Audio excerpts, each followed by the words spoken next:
Bum, bum, bum, bum, bum. Bum, bum, bum, bum, bum, bow, bow, bow. Bow, bow, bow, bow. Hey, everybody. Hey, Jammy Pants 5. Come on in here. Super Comic Fun, Drew Sides, Dan Backslide, Chris Whittle. It's good to see all of you. And I know why you're here. Probably for the coffee, possibly with a simultaneous sip. Let's get right to it. Let's grab your cup, your mug, your glass, your stein, your tankard, your chalice, your thermos, your flask. Fill it with your favorite liquid. I like coffee. And join me now for this simultaneous sip.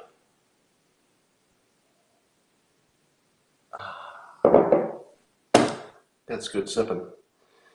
So, I'm going to take some calls at the end of some comments here. So if you have some questions, you might want to be thinking about them. I'll take questions on anything today.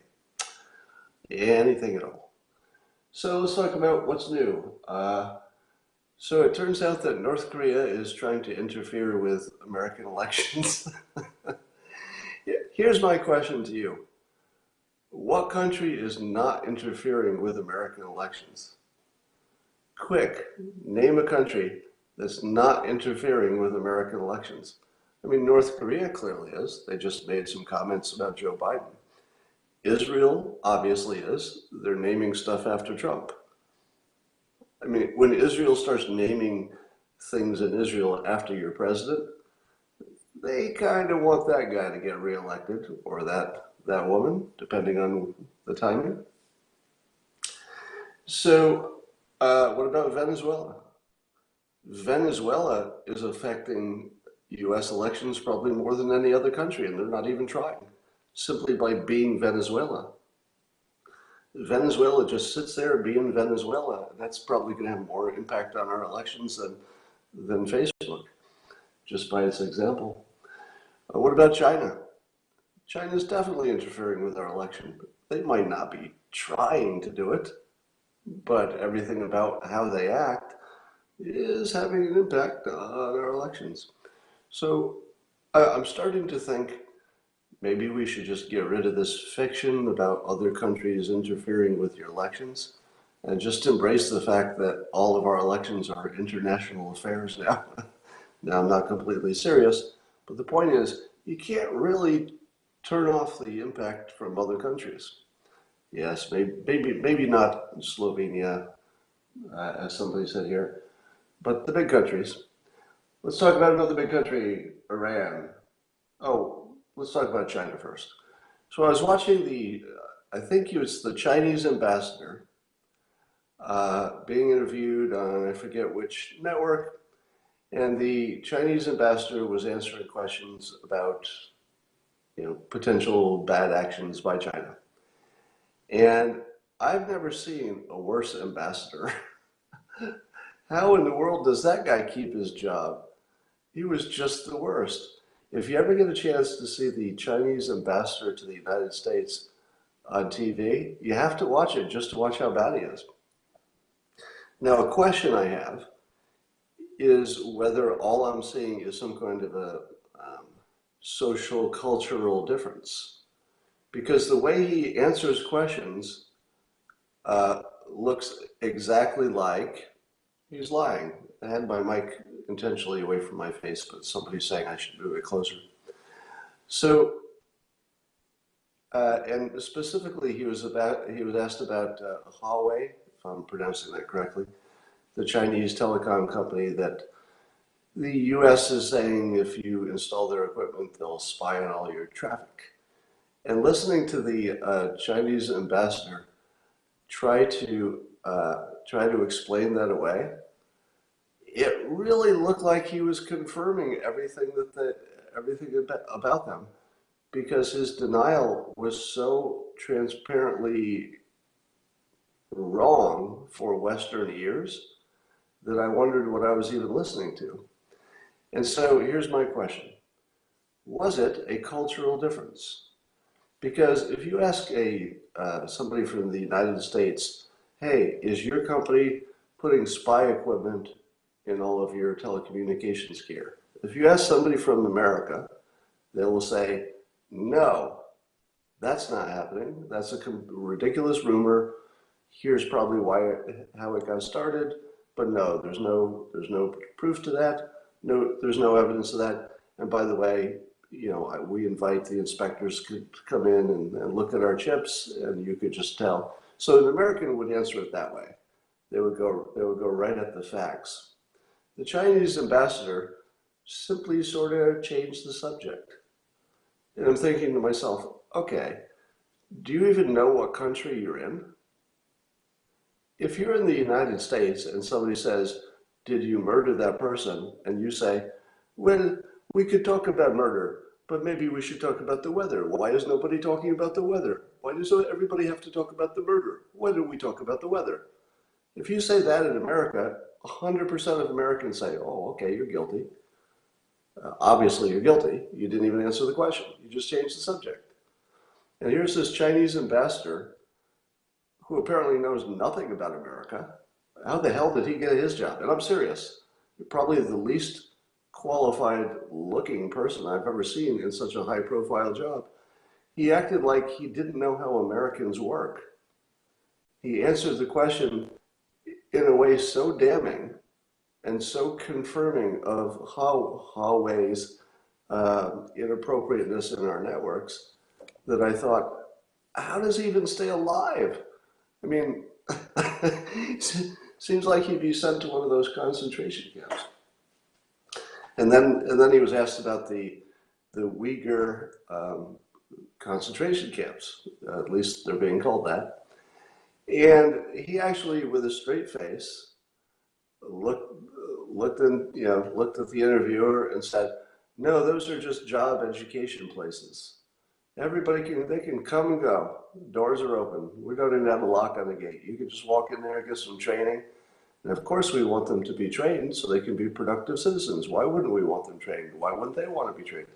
Now, I'm paraphrasing. He didn't say it that way, but it was one of those jaw-dropping things where I said to myself, and I'm going to be fair here. Western media is so unreliable that it is possible, I'm not ruling it out, it's possible that they're actually they're job training centers. Now, I don't think that's true. It seems to me we probably have a pretty good idea what's going on over there, and it seems to me that they're probably just as bad as it sounds. They're probably concentration camps. I imagine that's true because we've seen interviews with family members who have lost family members, and obviously they can't go visit them. So it seems to me like the most obvious lie I've ever seen. And so this guy goes on American TV again. Does he even know what country he's in? Does the ambassador to the United States from China know what country he's in? Because he looks at it and goes, no, that's just job training places. And I'm thinking, I think I'm looking at Hitler.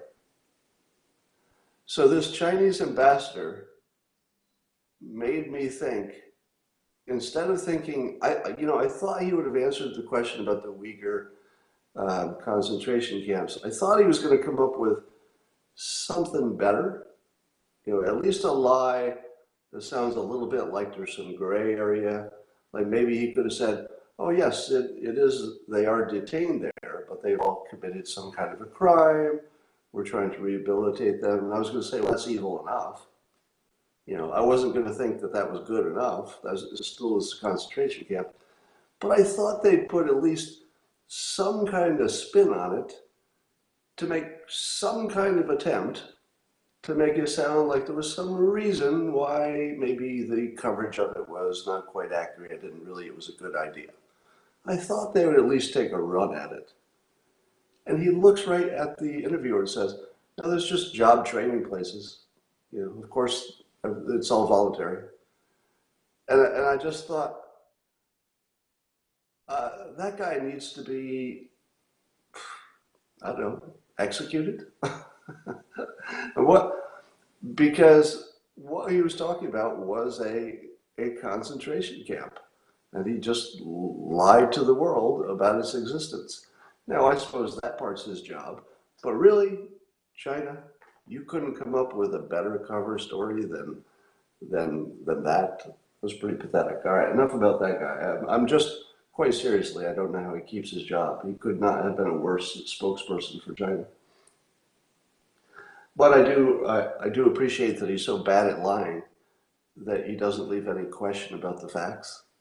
He confirmed every bad thing about China without trying. I thought it was the worst. Anyway, I read about, so as you all know, President Trump has increased the sanctions on Iran.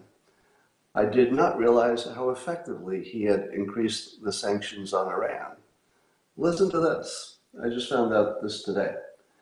That so this month, the administration tightened up the sanctions so that even if you were a country we like and you were dealing with Iran, you would get sanctioned too, I guess. So we were trying to stop anybody from buying Iranian oil. Now, when you hear that, you say to yourself, yeah, we have a bunch of sanctions, but then everybody finds a way to work around them. So if you're like me, when you heard we were putting more sanctions on Iranian oil sales, didn't you say to yourself, yeah, that'll hurt them 10%? Didn't you think it was something like that? Yeah, that'll squeeze them a little bit, maybe 20%. Turns out that since the sanctions got tightened, 0 ships have been leaving Iran's oil terminals for foreign ports. 0. We actually closed down their tankers that were selling oil to other countries to 0. I don't know if that'll last, but it certainly tells you that Iran needs to do something and do something quickly because their government is falling apart. Now, I love, and again, I'm going to say historians will look back at this administration as the model for how to do things, even though in our current moment, anything President Trump does gets, tons of criticism because that's the world we live in. But historians will not have to deal with that, the politics of the time. They'll be able to look at it, in the rearview mirror and just say whether something was good or bad, if it worked or if it didn't. And I think Trump's policy on Iran is going to be one of those lasting good examples. Now, of course, we don't know how it'll all turn out, but the way he's setting it up is the cleanest thing I've seen so far. Here's what it used to be. The way we used to treat Iran is, if you do things we don't like, which we know you're doing and you're always doing and you keep doing, we're going to do things that you don't like. So that was the old proposition. If you do things we don't like in a variety of different ways, we will do things you don't like in a variety of ways. And what did that get us? Iran doing a variety of things we don't like, and then we would do a variety of things they don't like. And nothing really changed. Trump has clarified this situation. As I understand it, the proposition is your economy will be completely obliterated, because that's what it means when 0 tankers leave your ports. If you can't get a single oil tanker out of your port, you're looking at the end of your economy. The alternative is, you saw Iran try to game the system a little bit, maybe put some missiles on ships, put a little military risk into the equation, muddy it up a little bit. What was Trump's response to Iran muddying up this very clean situation? The clean situation was, do what we want, or we will completely annihilate your economy. We won't damage it.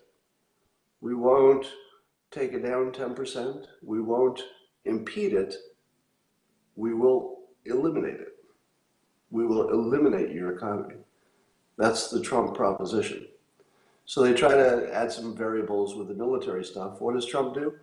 He brings the whole frickin' armada, I mean, not our entire armada, but he brings enough firepower to turn the entire nation of Iran into a burning cinder because they loaded some missiles on ships, apparently. And then he's gone further. And he says that any actions against our interests, and I'm not sure if that applies to, say, Israel or not, probably that would be not what's on the table. But the president said very clearly that any military action against our assets would be the complete elimination of Iran. Iran would cease to exist as a country. Do you think he means it? I do. I think he actually completely means that. And when he says obliteration of Iran, we're not talking about the people or the physical country, but rather the leadership. I'm pretty sure the military that's close to the regime would be completely eliminated. And I'm pretty sure that the regime itself would be completely eliminated. So think of the clarity of the current situation. The clarity of the situation is that the Iranian people have now three options. Number one is to go along with whatever peace plan gets revealed. I think in June they're going to unveil the administration's peace plan. So option one is to go along with some kind of a peace plan, which is the last thing they want to do, because I'm sure that involves not funding their proxies and really not doing any of the things they're doing. Probably means some retreating from territory. It's probably a lot of stuff they don't want to do. Option two, have their economy completely destroyed. Completely destroyed. Option three, have their country, in terms of the ruling class of the country, completely destroyed. Three options: complete destruction of your leadership, as in dead; complete destruction of your economy, as in we're not just taking it down 10%, you just won't have money. The economy will just be gone. Or three, play along with some kind of a peace deal that probably would be good for everybody.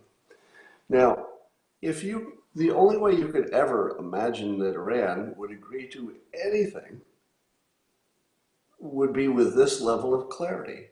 Anything short of the level of clarity I just described, and I think is is just as clear to the Iranians. I think that that's our best possible situation. Now, I see somebody saying, you are not being realistic. I'm not telling you that the peace plan is going to succeed. That would be kind of unrealistic.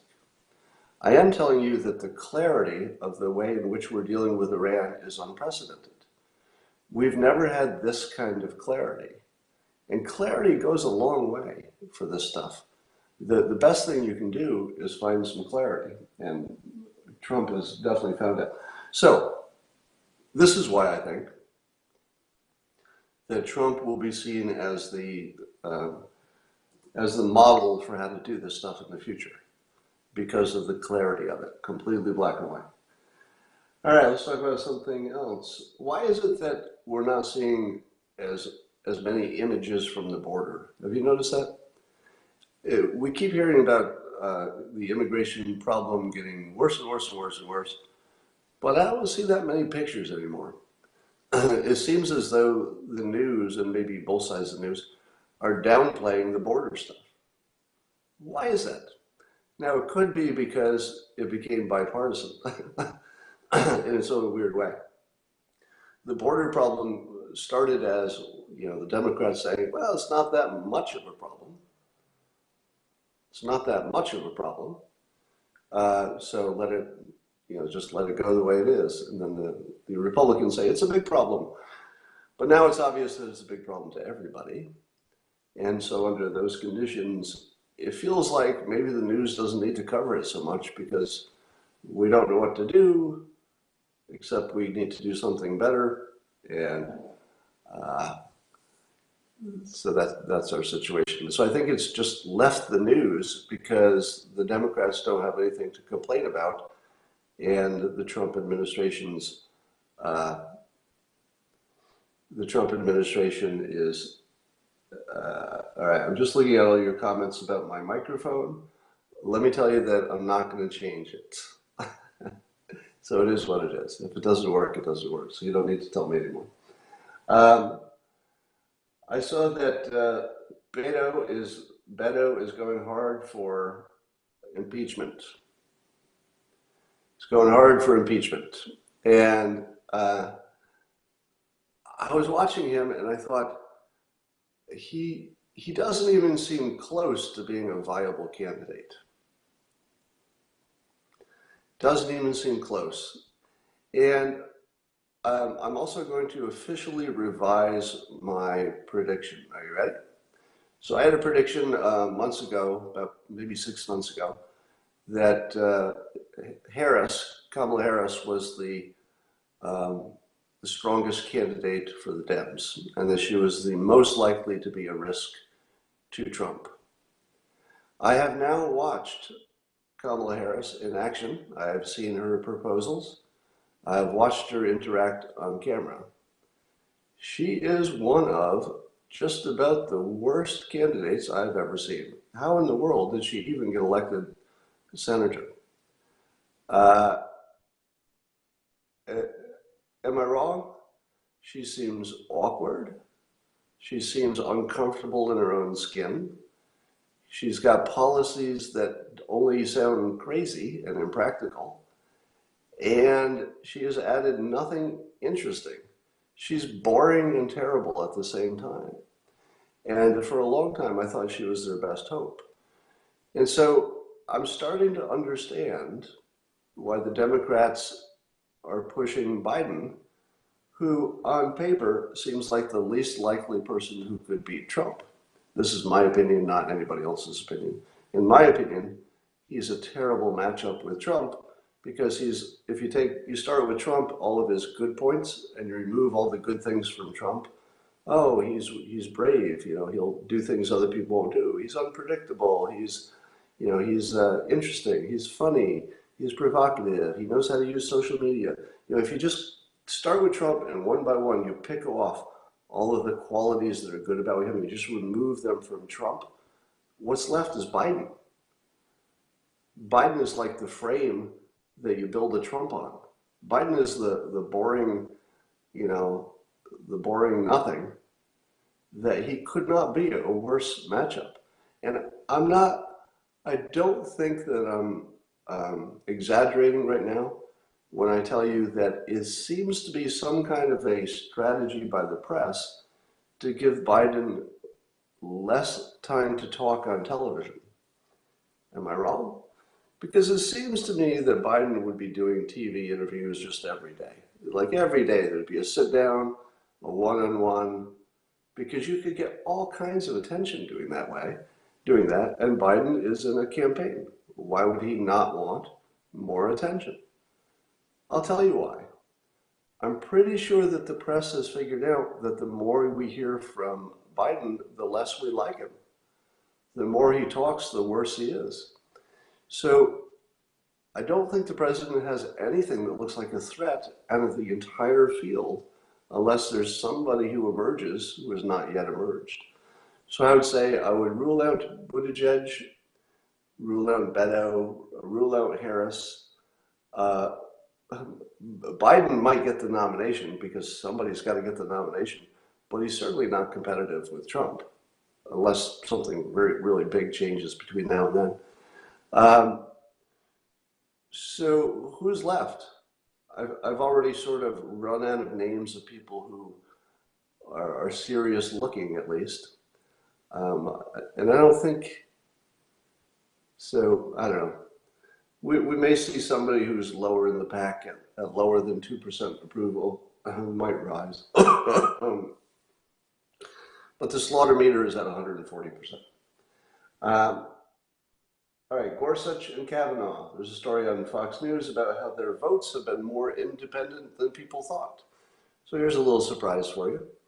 It turns out that Gorsuch and Kavanaugh, both what we assumed would be very conservative judges who would side with the conservatives, apparently haven't, at least on small stuff. When I say small stuff, I mean the Supreme Court is continually dealing with issues that you and I never hear about, stuff about Native American tribes and stuff like that. But apparently Gorsuch and Kavanaugh have voted on different sides on several issues.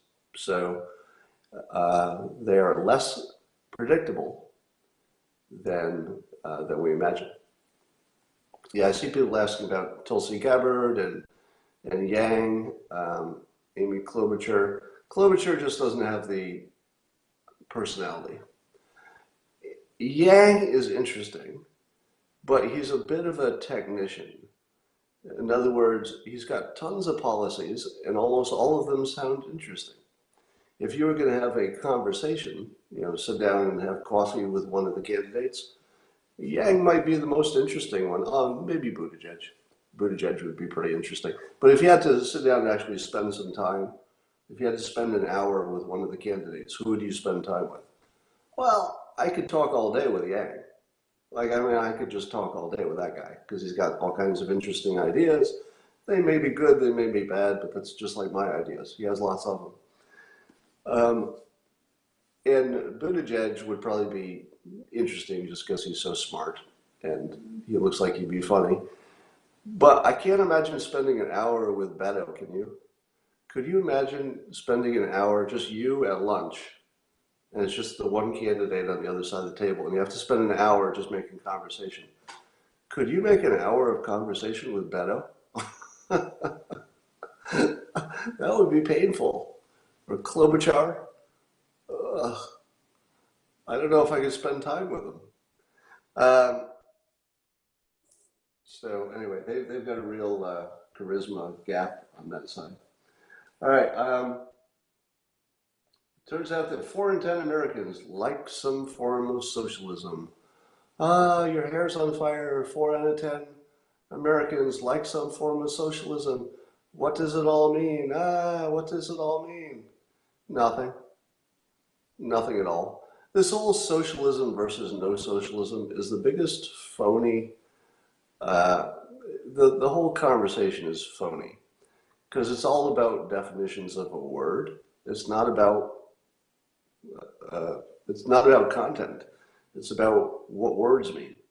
So when people say that, so when the poll says that 4 out of 10 Americans like some form of socialism, all they're saying is that they like things the way they are. Because the way things are is we have some form of socialism. We've got Social Security and Medicare and stuff like that. So should we be surprised that a system that's working pretty well, the 4 out of 10 like it? It doesn't mean anything. It just means they have a different definition of what the word means than others. Now, when I hear the anti-socialist argue against socialism, I have the same reaction, which is, I'm sure there's a good argument against socialism. I'm sure that exists because socialism has never worked and capitalism has worked very well.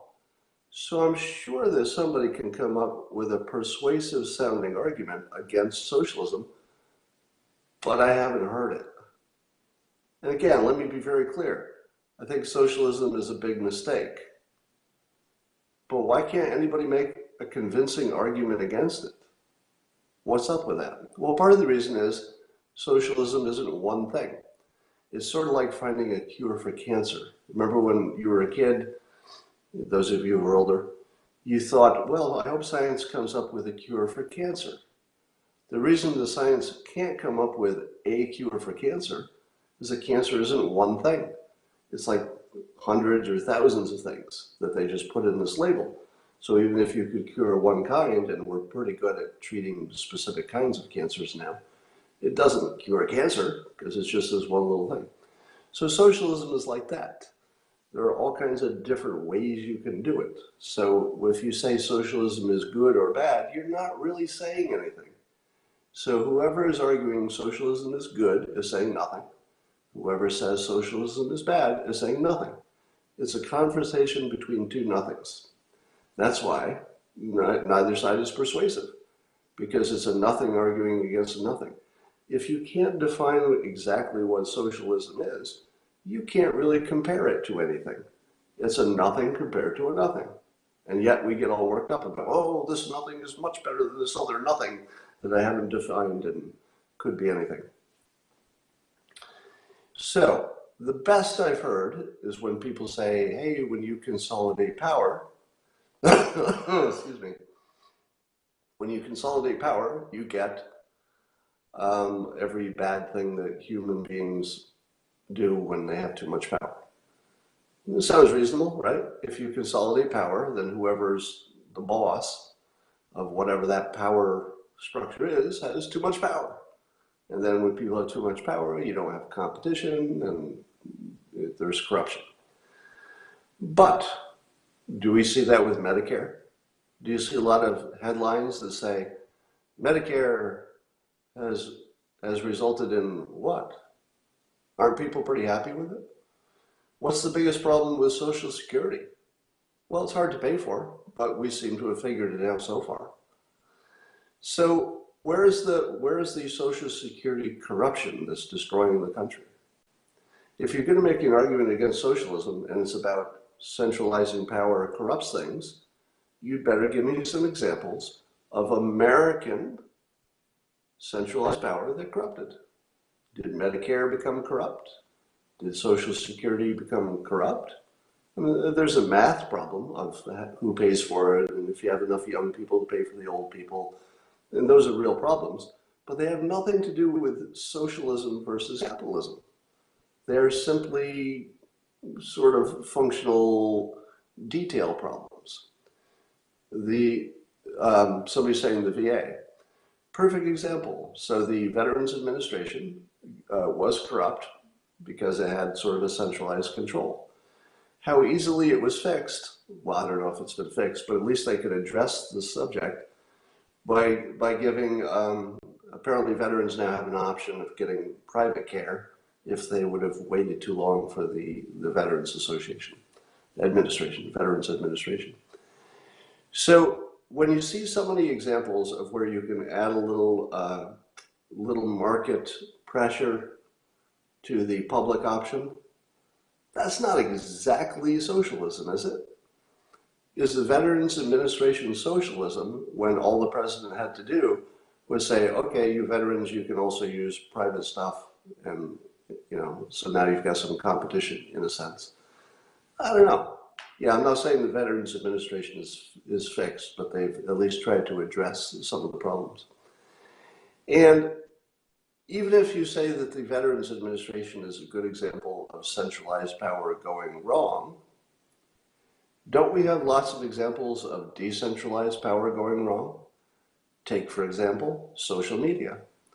Social media operates in almost an entirely capitalist structure, and it's a big frickin' problem.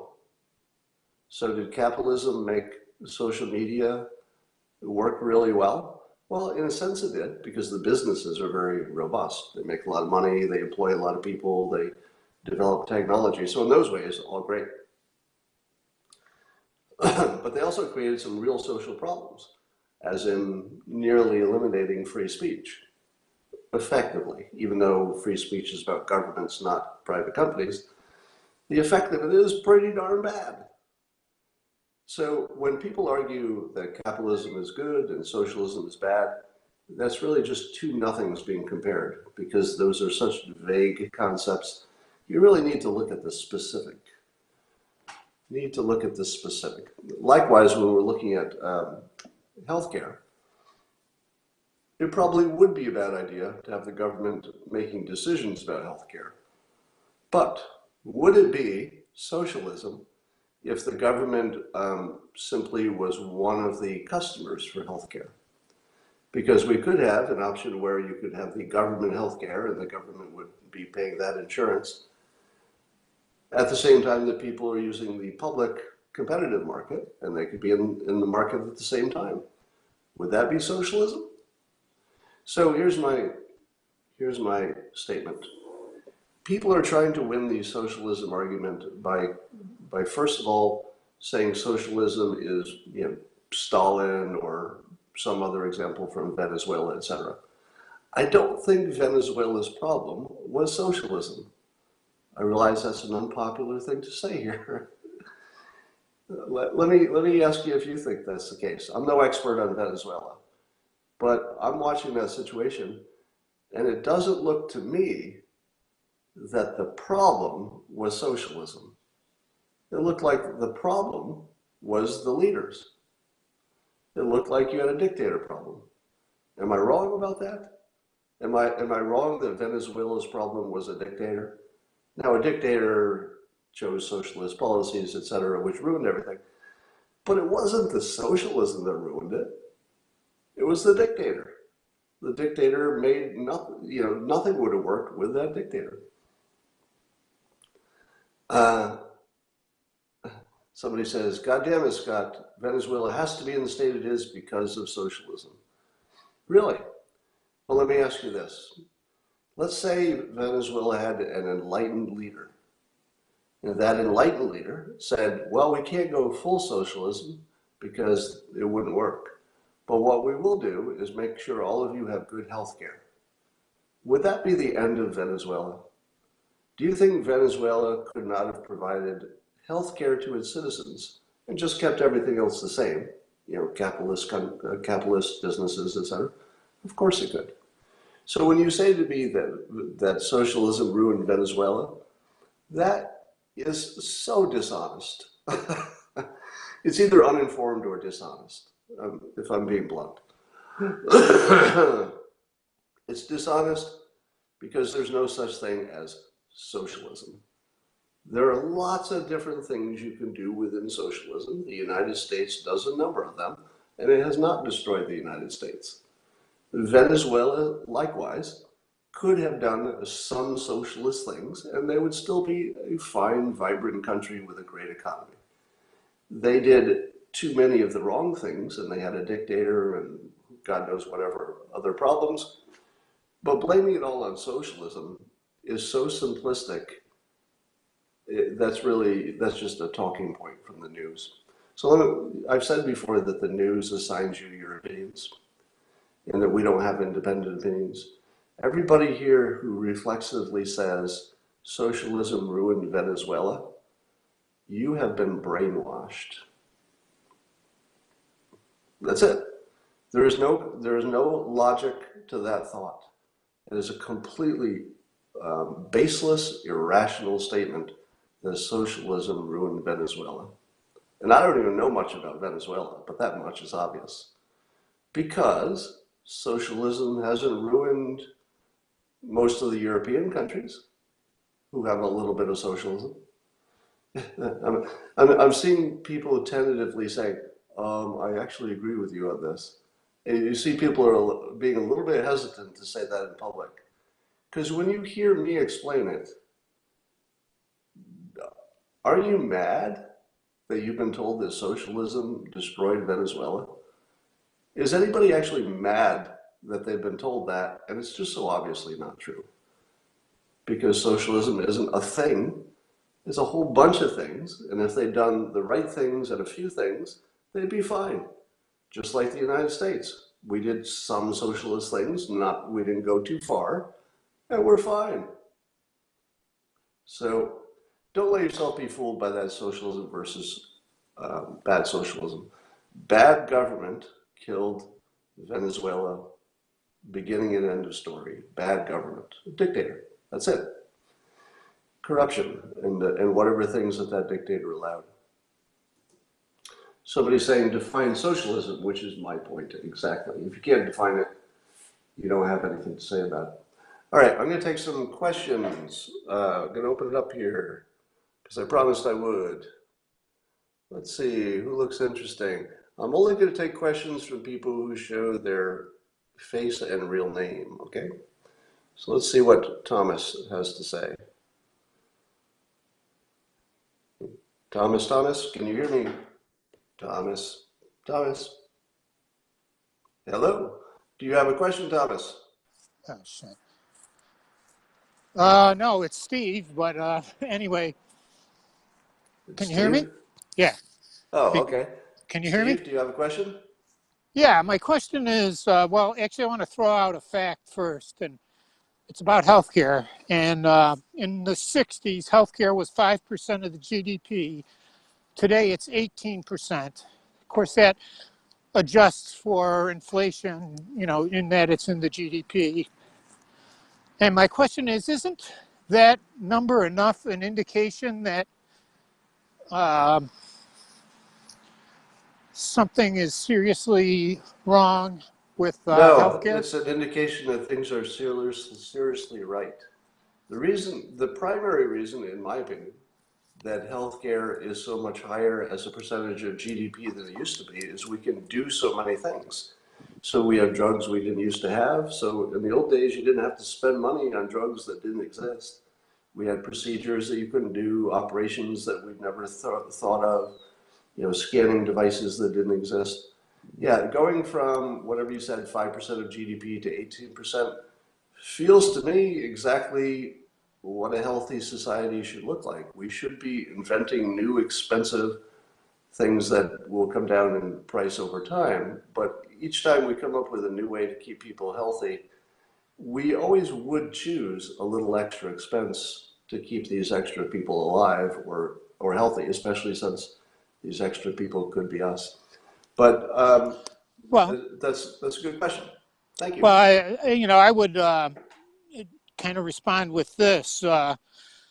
It seems to me that, well, for example, I think somewhere I read 97% of the top 100 selling drugs don't cure; they only relieve symptoms.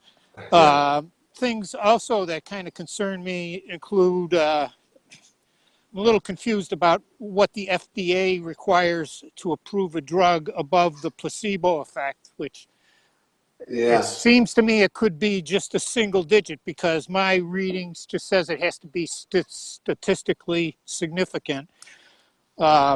It, I'm just wondering if, I mean, I understand your point about technology has improved, but during that same period from the 60s to today, the healthcare industry also had the huge improvement in computer technology.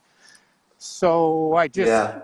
So, that's right. So, working against us is a lack of price transparency. And I think that the lack of price transparency and the lack of competitive forces throughout the whole healthcare industry is what the administration is actually working on directly. So that is what they're focusing on. yeah, which I Uh, support 100%, by the uh, way. all right, I'm But going to move on to another caller. Just keep things going. Thanks so much. Let's see. Let's bring someone else in. Let's go with. No, I'm not going with that. Let's go with Jacob. And when Jacob's on here, we'll see what Jacob has to say. Hey, Jacob, are you there? Good. How are you? Do you have a question?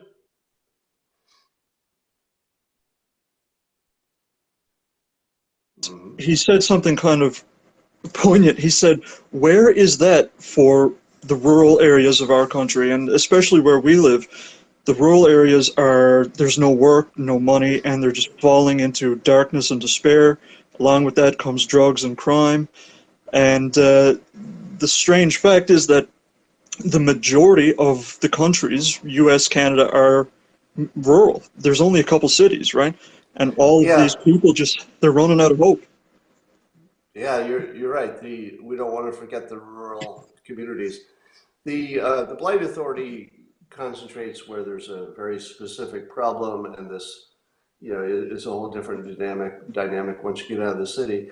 Oh yes, But you're very right. much We so. need a lot there. I had an idea that I want to trot out to your question. Please do. Suppose it seems to me that we should be able to develop a kit such that one or two people working together without a lot of tools could build a small single story structure that they could live in. I can't imagine why we can't make, essentially bricks that just fit together with a plan, have a few different designs, and so that you can just very easily run cable, run plumbing, and any person could do it just watch a YouTube video for the work that you need to do that day, and it says, okay, take these pipes that are labeled over there and put them together like you see on the video, and that's all you're Mhm. doing today. It seems to me that you could get people to be able to build their own homes. Now, here's the full idea. Let's take the blight authority, but there's some version of this that would work in rural communities. You have all this land that is either free or close to free because it's sort of worthless. Suppose you took these properties, you put it in government control, which is easy to do because again, it's free or foreclosed or close to free. And then you say, for each person who fits a certain profile, they've got to apply for this, they're going to get a free piece of land to build on. And here's the fun part. They get a second free piece of land next to it to build a income property. In other words, they can build a second home once they built their own home with their own hands. The second one they can rent or sell. Mm-hmm. So that everybody who gets two pieces of land next to each other, because again, the land is almost free because nobody wanted it. They get one they can build on and one that they can turn into an income property that would make the cost of their building much lower.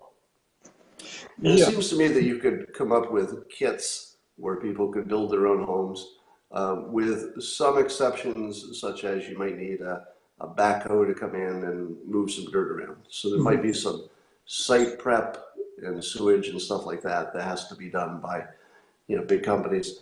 But it seems to me that you could put up a wall. You could probably figure out a way to raise a roof with just two people and pulleys and some platforms. Certainly you could figure out plumbing that you don't have to be a trained plumber to do. You could have inspectors who are checking in at each step to make sure that you sealed things right and you've done it right. Yeah, no, so people are telling me that Sears sold these homes before, et cetera. But I'm pretty sure you could build a model where you would basically use the pioneering instinct. You would get people to build their own homes, and then they would have a reason to want that home in good shape because it's next to their income property and they can build that next. Mm-hmm. Yeah, and you're right. It's not just a place to live in the rural areas. You're right that there is an economic element, absolutely, because it just don't have the jobs or the opportunity, etc. So I like that idea of having one element, which is your home to live, and the other, which is your income element. Yeah, and the second place could be your place of business. So let's say Mm-hmm. you're doing manicures or hair or something else, while you're building it, maybe you use that as your place of business, et cetera. So I think there are models in which people can sort of work their way into better situations, but they have not been developed. A lot of people are saying Sears tried kit homes, which they did. It's been tried in other countries and didn't work. Everything that I've seen was a very bad try. And I always warn people, don't compare the bad try to what a good try could look like, right? The airplane didn't work until the airplane worked. Yeah. Everything before the Wright brothers was a disaster, Yeah. and then it just got better after that. So I would say that the idea of a kit home was poorly done in the past, but does not predict what you could do in the future if you had a better block design. Mm-hmm. I don't think we've designed them right yet. All right, thank you for the question. Take I'm care. going to move on to one more. Let's do one more question. Let's bring on, really, there's not a single woman who wants to ask a question. I was trying to mix it up, but I'm going to go with Tom, I think. No, not Tom. Let's see who we've got here. Tom, how are you? On the healthcare stuff, especially. So I own a small healthcare company myself, and we work with almost all entirely private insurers. I also went to business school. I did a double degree thing out of UCLA and the National University of Singapore. I spent a lot of time living overseas. And I would ask if you or maybe some of the other viewers here have a lot of knowledge about Singapore's healthcare system. Actually, Michael Malice talks about this in his new book, where it's a very much a public-private partnership.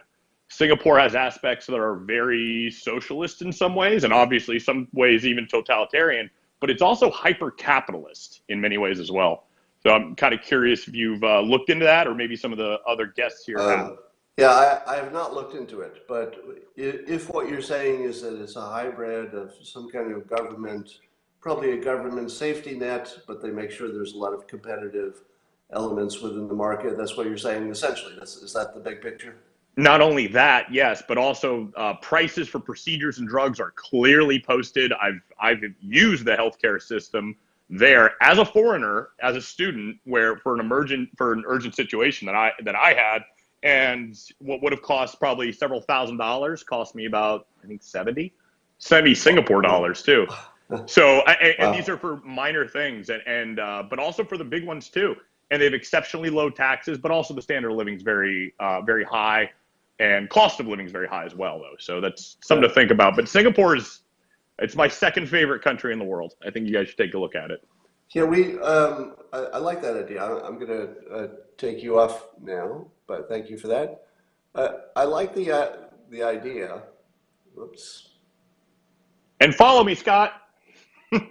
Okay.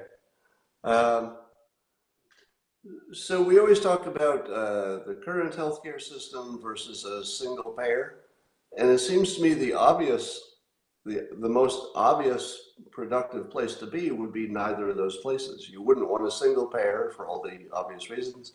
Our current system is not getting everyone covered, so that doesn't work for all the obvious reasons. There's probably something where I'm just going to get rid of all the people who say the mic doesn't work.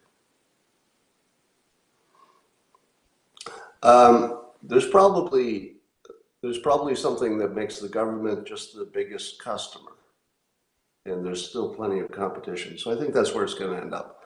All right, that's all for now. I will talk to you later.